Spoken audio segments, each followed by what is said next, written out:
Hello guys, good morning. It's me Til Thapa Magar and welcome back to my YouTube channel. आजको ब्लगमा म तपाईहरुलाई यो धान खेतको बीचमा छु म। तपाईले देख्न सक्नुहुन्छ है, यो पछाडी पुरै धान हो। अस्ति लगभग 1 महिना भयो यो धान रोपाइ सकिएको हैन। विशेष गरी आज म तपाईहरुलाई कागतीको बारेमा जानकारी गराउन भनेर आइराको छु हैन। पछिल्लो पटक मैले दुईवटा भिडियो हालेको थिएँ। एउटा रानीटार कागती बगैँचा भिजिट गर्दाको अनि अर्को मेरो आफ्नै कागती बारीमा चाहिँ कागती रोप्दाको भिडियो थियो। ठ्याक्कै आज भदौको 11 गते मैले पछिल्लो असारको 12 गते मेरो जन्मदिनको अवसर पारेर चाहिँ मैले कागती रोपेको थिएँ। त्यो कागती रोपेको आज ठ्याक्कै 2 महिना भयो। आज भदौ 11 भोलि 12 हैन। 2 महिनामा यो के कत्रो भयो त भन्ने बारेमा जानकारी सहित म तपाईहरुलाई यो 2 महिनामा चाहिँ मैले के किसिमको चाहिँ समस्याहरु भोगे यो कागती खेती गर्दा भन्ने जानकारी सहित म तपाईहरुलाई चाहिँ छोटो एउटा यो जानकारीमूलक एउटा ब्लग लिएर आएको छु हैन। यो हो मेरो कागती बगैँचा। तपाई देख्न सक्नुहुन्छ यो पछाडीको यो पुरै कागती। मैले यहाँ लगभग 70-75 वटा बिरुवा चाहिँ कागती रोपेको छु। तपाई देख्न सक्नुहुन्छ। यो पिरियडमा चाहिँ मैले यो कागती बढ्नलाई त अझै 2 वर्ष 3 वर्ष लाग्छ हैन। भन्न त 1 वर्षमै फल दिन्छ भनेको छ हैन। फुल्न पनि फुल्छ। अघिल्लो पटक मैले लिएर आएको ठ्याक्कै 1 वर्षमा फुले थियो। मैले केही फुलहरु टिपेर फाल्दै र केही फुलहरु छोड्दिएको। अहिले यत्रो फल लागेको छ। त्यो अहिले पछि म त्यो पनि देखाउँछु तपाईहरुलाई। अनि यो कागती 3 वर्षसम्मको लागि भनेर यो लगभग खाली नै हुन्छ 3 वर्ष। यो बीचमा चाहिँ मैले भुइँकटरको बिरुवा लगाउने विचार गरेको छु हैन। भुइँकटरको बिरुवा मैले लगाउँछु। अहिले भने मैले यो बीचमा बिचमा चाहिँ यो सयपत्री फुल लगाएको छु। तपाई देख्न सक्नुहुन्छ। यो सयपत्रीको बिरुवा बिचमा छ है। यहाँ छ हैन। यसरी यो एउटा व्यावसायिक त नभनिहालौँ, त्यही पनि यो जमिन खाली हुँदाखेरि बीचमा लगाइदिउँ भनेर लगाइदिएको छु हैन। अनि तपाई देख्न सक्नुहुन्छ यो अहिले बिरुवा सरेर मुना पलाएको छ। यो तपाई देख्न सक्नुहुन्छ। यो कागतीको बिरुवामा अहिले मुना पलाइसकेको छ है। यो दोस्रो लटको मुना पलाएको हो यो हैन। यो दोस्रो लटको मुना पलाएको हो। यो चाहिँ पहिलो लटमा पलाएर त्यो लगभग पुरानो भइसक्यो हैन। यो चाहिँ दोस्रो लटको मुना हो। यसमा एउटा समस्या के भयो भने मलाई पहिलो लटमा चाहिँ ठ्याक्क यो मुना पलाउने बेलामा पहिलो लटमा चाहिँ के भयो भन्दा त्यतिखेर ठ्याक्क एकदम धान रोपाइ गर्ने एकदम व्यस्त थियौँ हामी। अनि प्लस यो वरिपरि चाहिँ घाँस एकदम बाक्लो थियो त्यति बेला। यो घाँस बाक्लो भएको कारणले गर्दाखेरि त्यतिखेर के भयो भन्दा हुन त यो बिरुवाको वरिपरि खासै त्यस्तो थिएन। बिरुवाको वरिपरि त लगभग 1 फिटको सर्कलमा चाहिँ घाँस थिएन। त्यही पनि बाहिरको घाँसहरू अग्लो भएर कागतीमा टच भयो हैन, छोइयो। त्यसमा चाहिँ एउटा समस्या के देखियो भने किराले चाहिँ पात खाइदिँदो रहेछ। एक किसिमको किरा हुन्छ, त्यो किराले पात खाइदिँदो रहेछ। यहाँ देख्न सक्नुहुन्छ यो बिरुवा अहिले दोस्रो लटको पलाएको है। यो चाहिँ यो मुना पहिलो लटमा यो पुरा मुडुलो बनाएर खाइदिएको थियो यसको पात हैन। त्यसपछि मैले संरक्षण गरेँ फेरि। अनि त्यसपछि यो फेरि अहिले दोस्रो लटको मुना राम्रो पलाएको छ यसमा। यसले के एउटा शिक्षा के दियो भने हामीले घाँस चाहिँ वरिपरि नजिकै उम्रिन दिन नहुँदो रहेछ है। हुन त यसको जरा वरिपरि त छैन, लगभग 1-2 फिटको सर्कलमा त छैन। त्यही पनि घाँस बढी भएपछि त्यहाँ एक किसिमको किरा आउँदो रहेछ, हरियो र खैरो रङको। अहिले मैले यहाँ कतै भेटियो भने चाहिँ म देखाउँछु तपाईहरुलाई हैन। तर छैन होला अहिले, किन भन्दा मैले अस्ति भर्खरै यहाँ विषादी छरेर क्लियर गरेको छु हैन। त्यतिखेर चाहिँ अलिकति व्यस्त पनि भयो।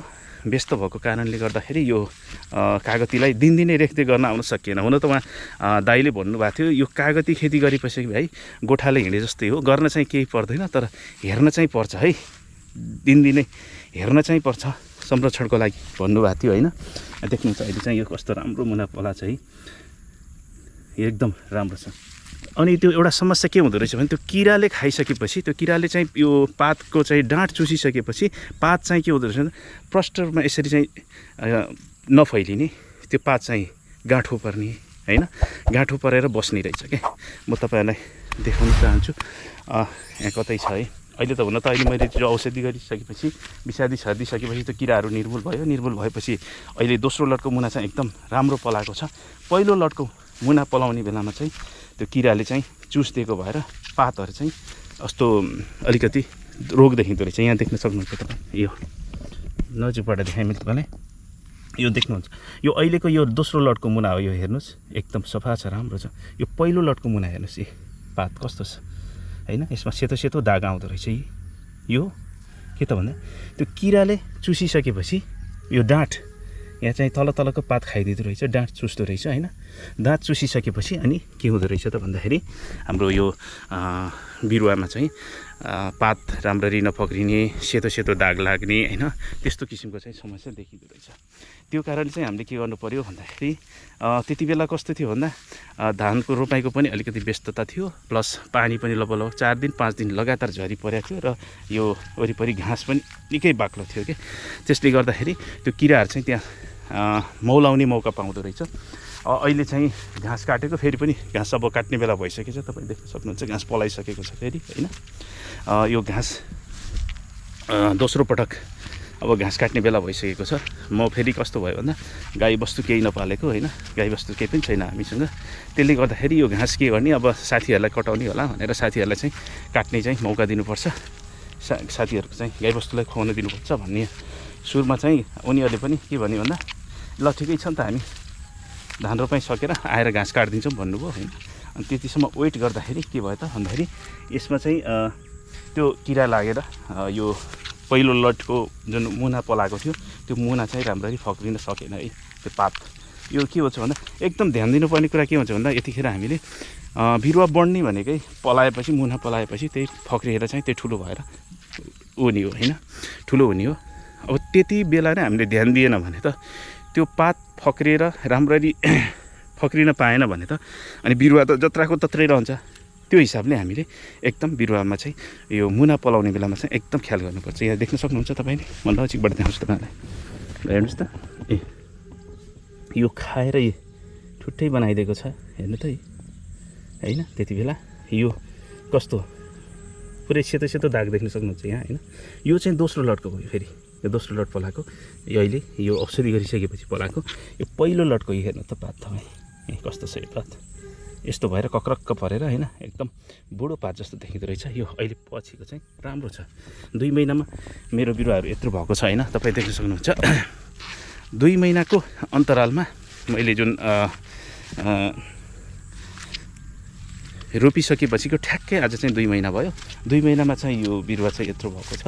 अब तपाईँहरूलाई मैले बताइसकेँ होइन बिरुवा कस्तो हुन्छ होइन, बिरुवामा चाहिँ यो बिचमा चाहिँ कस्तो समस्याहरू आउँदो रहेछ, कस्तो किसिमको रोग लाग्दो रहेछ, कस्तो रोगलाई चाहिँ के गर्नु पर्दो रहेछ। यहाँ चाहिँ मैले यो सेतो सेतो पातहरू दागी देख्ने बित्तिकै मैले उहाँ चाहिँ जहाँबाट बिरुवा ल्याएको थिएँ मैले उहाँ दाइलाई कल गरेको थिएँ। दाइले चाहिँ भन्नुभयो भाइ एउटा त्यो किङ स्टार भन्ने चाहिँ एउटा विषादी पाइन्छ, तुरुन्तै लगेर छरिहाल्नुहोस् है, किन भन्दा यसले पात फक्रिन दिएन भने त बिरुवा कामै छैन होइन। बिरुवा फक्रिनको लागि त अहिले चाहिँ पात एकदम स्वस्थ भएर आउनुपर्छ।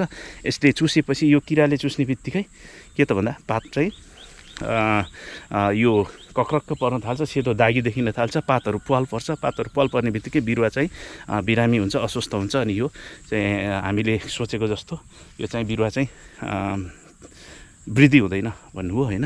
यहाँ देख्न सक्नुहुन्छ यसमा चाहिँ पहिलो पटक र दोस्रो पटक कुनै पनि रोग लागेन। यही हिसाबले हेर्नुहोस् 2 महिनाको बिरुवा यो चाहिँ ठुलो छ है, ठुलो पनि छ, फर्स्ट पात पनि हेर्नुहोस् न कस्तो सफा छ यसको होइन। यसमा चाहिँ कुनै पनि रोग लागेन है यो चाहिँ। अनि त्यो हुने बित्तिकै मैले बिचमा तुरुन्तै घाँस काटिहालेँ होइन। घाँस काटेर त्यसलाई चाहिँ यहाँ बिचमा भोलिपछि मलखाद बनाउन मिल्छ भनेर यहाँ बिचमा तपाईँ देख्न सक्नुहुन्छ डम्पिङ गरेर राख्दैछु यहाँ है।